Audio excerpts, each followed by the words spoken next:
സർക്കാരിൻ്റെ അല്ല, സത്യം പറഞ്ഞാൽ എല്ലാ സ്ഥലത്തും റെസ്ട്രിക്ഷനാണ്. അത് എല്ലാ പ്രദേശത്തും എല്ലാ സ്റ്റേറ്റിലും ഗവൺമെൻറ് ഓഫ് ഇന്ത്യയിലുമുണ്ട്. അങ്ങനെയുള്ള സാഹചര്യത്തിൽ അതിനെ മറികടക്കാൻ സർക്കാർ എടുക്കുന്ന ചില മാർഗങ്ങളുണ്ട്.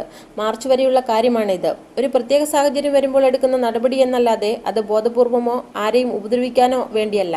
ഏറ്റവും കൂടുതൽ ചർച്ച ചെയ്യപ്പെട്ട വെള്ളക്കരത്തിന്റെ കാര്യമാണ്. 2008 കഴിഞ്ഞ സർക്കാർ വെള്ളക്കരം 100% ഇപ്പോൾ സർക്കാരിനുണ്ടായിരിക്കുന്ന സാമ്പത്തിക ഞെരുക്കം പരിഹരിക്കാൻ മാത്രമാണ് ഇത് നടപ്പിലാക്കിയിരിക്കുന്നതെന്നും അടിച്ചേൽപ്പിക്കലല്ല എന്നും തിരുവഞ്ചൂർ രാധാകൃഷ്ണൻ പ്രതികരിച്ചു.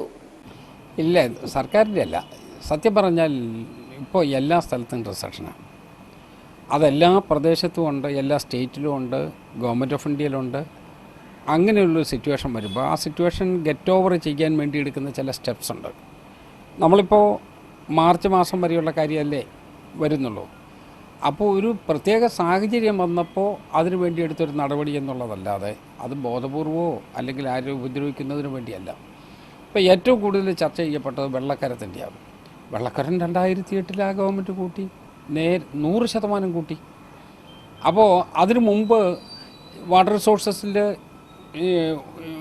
UDF ഗവൺമെൻറ് ഇരുന്ന കാലത്ത് ഞാൻ വാട്ടർ റിസോഴ്സസ് മിനിസ്റ്ററായിരുന്നു. ഞങ്ങൾ കൂട്ടിയതേ ഇല്ല, കാരണം അന്നത്തെ സാഹചര്യം അതാണ്.